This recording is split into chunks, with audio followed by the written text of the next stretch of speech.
It's another episode of One Nation presented by Tony Bet. Trills and Wills with you. Do you know what's starting this week? Tell me. The TELUS Canadian Championship. Let's go. I've been waiting for this. I cannot wait. Second year in a row, 14 teams. Only one will remain standing.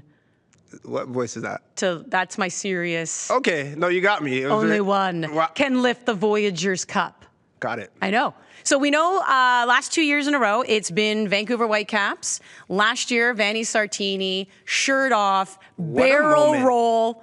Bob Bradley pulling him aside. Don't you do that again. Pull yourself together. Vanni's like, don't care about you. What a role. What a man. We just... maybe a spray tan is in order if that ends up happening again. I like the translucent stomach. I think it was great. Our camera guys were like, "Ooh, get a white balance." That was highly entertaining. Vanni Sartini never disappoints. If there's anything crazy you want to see this year, I would want to see another bear roll, but I would want to see, honestly, I think Vancouver Whitecaps, maybe I'm pulling for them to win, but I would want to see whoever beats Vancouver. If that happens, that coach, take off your shirt and do the barrel roll because everyone's talking about Vancouver Whitecaps to go and win. So I'd want to see that. But then, obviously we talk about CPL teams. I'm biased. I want to see a CPL team making a run.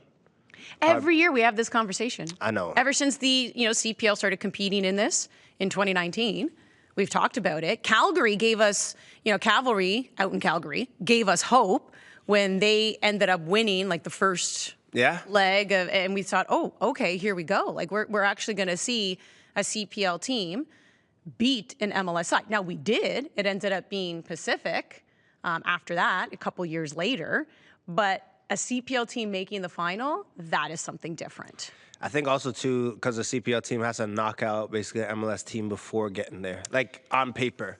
Yeah. This is one of those with two legs as well. It's tough. Maybe one match you're like, but the two leg.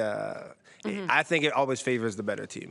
We're going to talk a little bit more Vancouver Whitecaps because what they're doing is pretty special. They'll be looking for a three-peat. We've only ever seen Toronto FC do that. They've done that twice. They won 4 in a row one time, and then they won 3 in a row.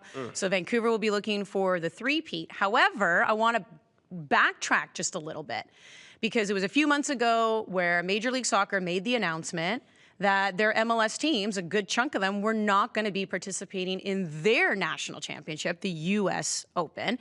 That sent shockwaves throughout the soccer community, obviously, especially in the United States. They have faced a lot of backlash with that decision. So in total, though, 8 MLS clubs will be competing.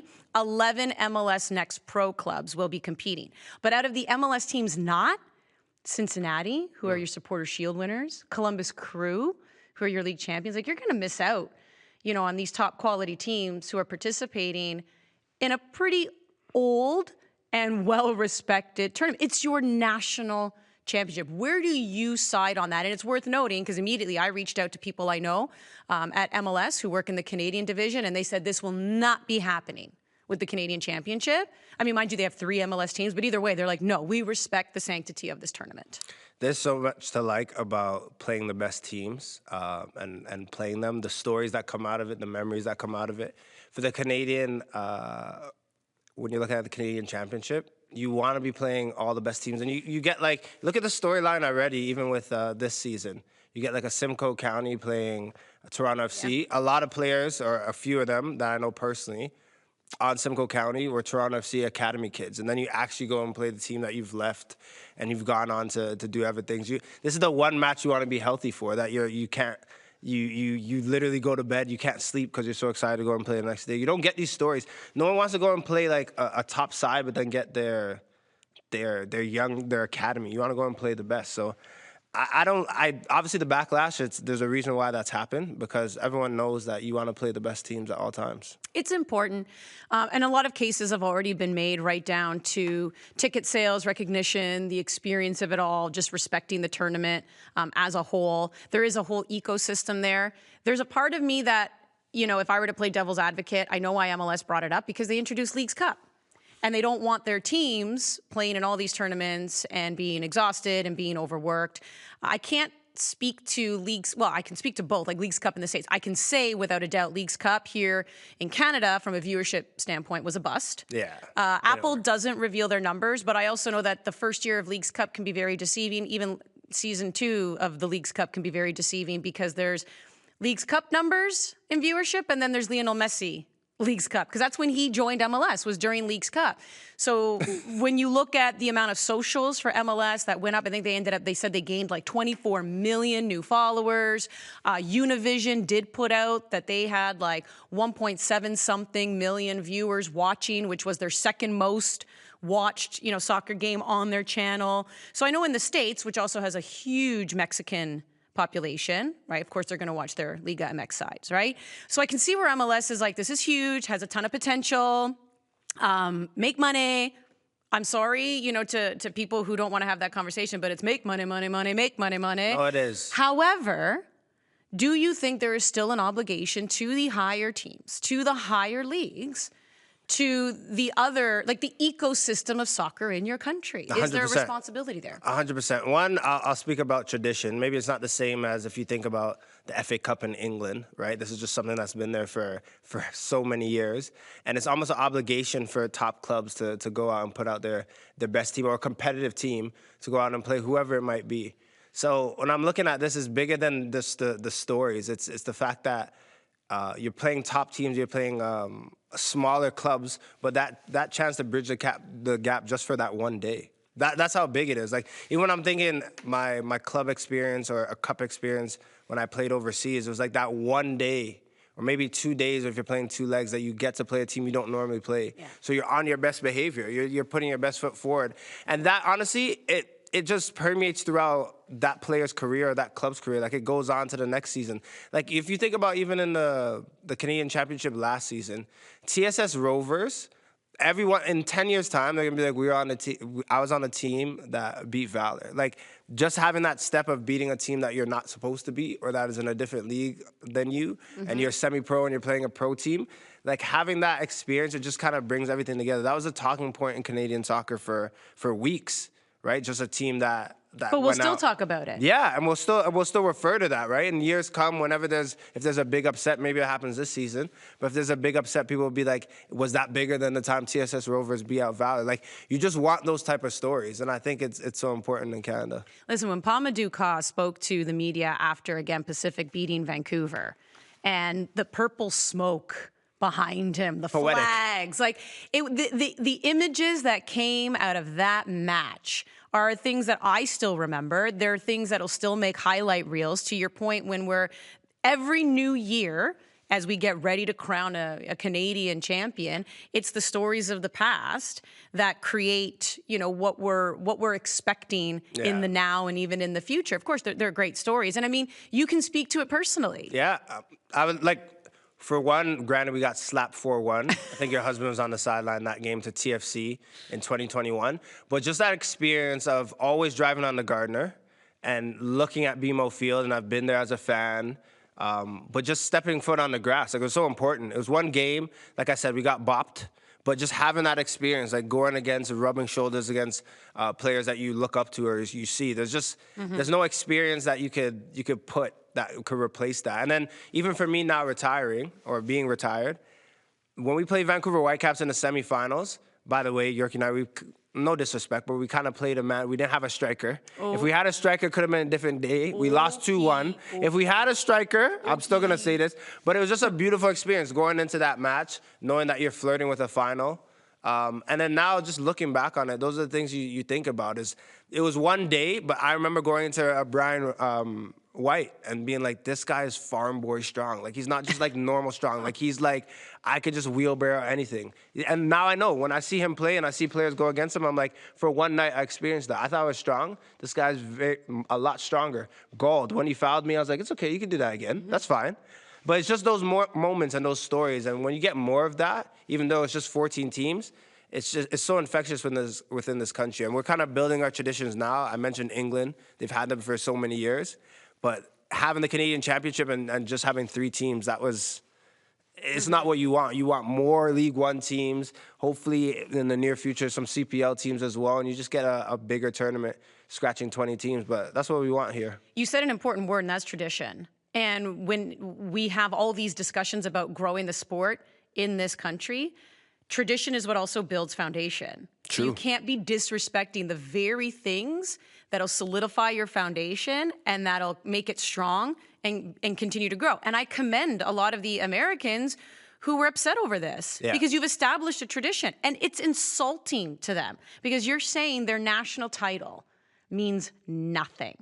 And you know, the last few years, we've also been starting to have conversations about we're done with MLS clubs not fielding their best 11 against CPL teams, whichever teams they take on. Like, because in the past, it was kind of like, okay, like we kind of accept it. And when you're wishy-washy like that, when you accept, and I know this word's going to be harsh, but when you accept that kind of disrespect, and I'm sure people can come up with all kinds of reasons, right? Oh, they're in the MLS season. Oh, they got to worry about an MLS game. Oh, there's always something to worry about. No, it's your national title that you're fighting for. And if you're going to put like your B team out there, your depth team out there, other clubs will see that as disrespectful. And if we accept that, then we continue to perpetuate that the tournament doesn't mean anything.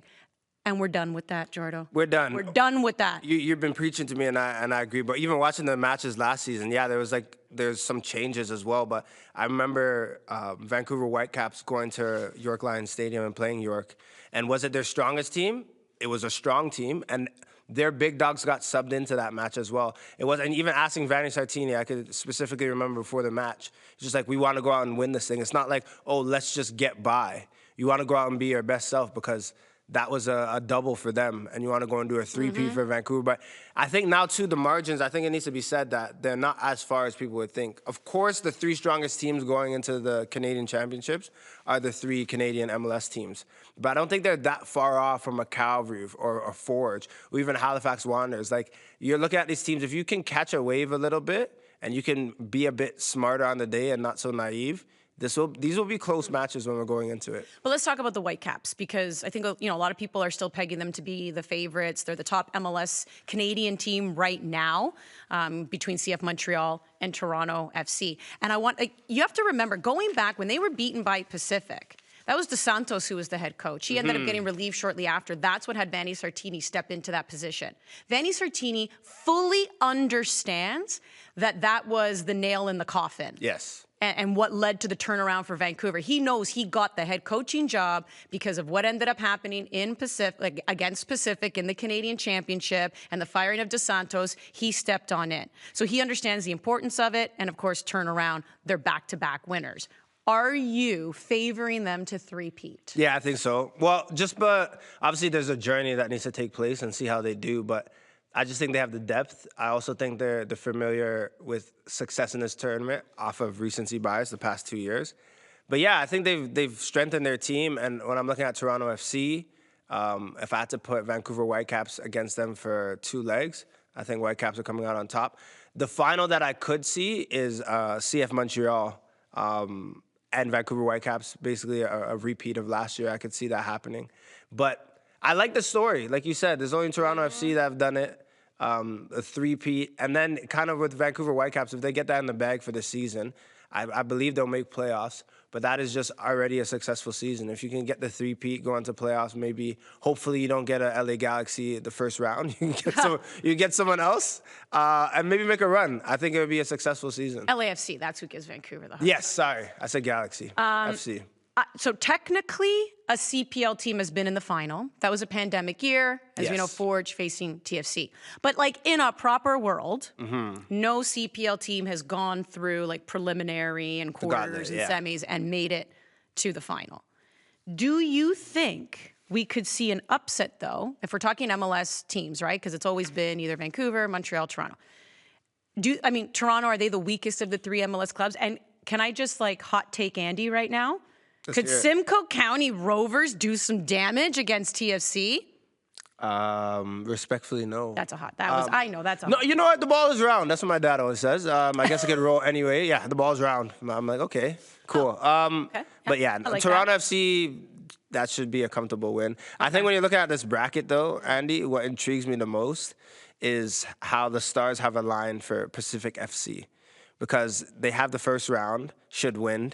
Then going to the quarters, you're either playing Valor or Ottawa should beat one of those teams, or regardless if you should beat their familiar club that you can get the better of. And then you go into the semis against the Whitecaps. Like, I've already dubbed the Whitecaps to go the distance, but it's nice to get into the semis when you're playing a League One team and then you're playing a CPL team, and you go into the semifinals of 2 legs, by the way, to go and play Vancouver Whitecaps, which you've had success against in the past. Last year, they did get bopped. Vancouver Whitecaps were far superior on the day, but I like their chances. See, we said this even, was it last year as well? Like, Pacific would never have faced an MLS club, right? Like, kind of going through. And they end up getting knocked out. I know that they've, started off the season strong, but you still think that if they were to go up against Atletico Ottawa, that they would win? Yeah. Mm-hmm. Yeah. You don't think Ottawa, if they get past Valor, is a little bit more motivated? I mean, it's not like anything ended poorly, but when you take on your former team, talking Manny Aparicio, Mirdidic, like, isn't there just like an extra flame under your you-know-what's-it? No, maybe it's early. And I always put these things out here, and then I'll get messages and people say, oh my gosh, how did you count us out? Look, if I have to choose someone off the rip, off the top of my head, I am choosing Pacific. I just like that story. I guess it could be Ottawa. Either one of those two, you get that nice little bye to the semis. But I would also want to take a flip to Toronto FC, but also CF Montreal, and the fact that Forge or York have a nice little quarterfinals 2-leg against CF Montreal. Like that, if one of those CPL teams, whoever wins that match, if it's Forge, they're like, oh, we get CF Montreal again, but they're also familiar with them. Like, could this be the year that Forge actually does it? Oh my goodness. Like, that's a story that's already been growing the last few years. Could it right? be the year? Could it be the year? They're like, you know what, Montreal, we've had enough of you. See, now that's a matchup I would love to see, and that would happen in the quarterfinals. Yeah. And I still think that would be dynamic.